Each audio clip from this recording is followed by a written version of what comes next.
Hello, welcome to the week of February 17th, 2020. Most of you expressed your desire to have online class today, so here we go. We're going to continue talking about 7.4, which are proportional relationships. You need to pull up class activity 7J. 7J looks like this. Go ahead and complete 1, 2, and 3. And 4, I'm not so stressed about. Maybe pick 1 and make a ramp or 2 and see if you can make some equations or not. What do you notice? What do you notice? What do you wonder? What are you curious about?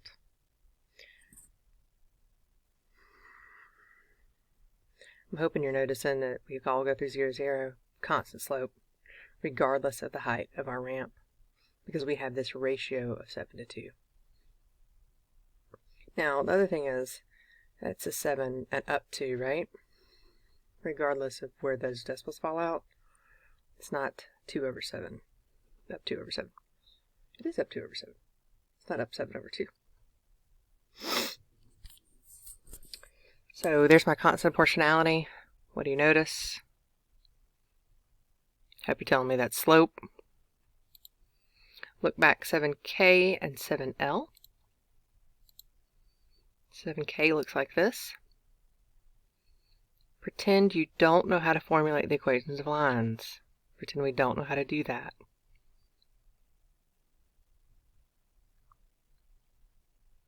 Make sure we're talking about 3 halves and 2 thirds. That was K. And then L.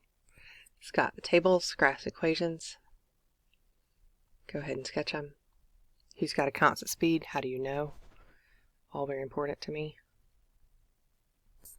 Please bring these completed with questions to class on Wednesday. Please bring these completed with any questions you may have to class on Wednesday. Of course, as always, you're welcome to email me with questions between now and then. So, how can we develop and explain equations for lines to the origin? What is happening? What's going on? What's going on? And you have homework. That's also due Wednesday. Thanks so much.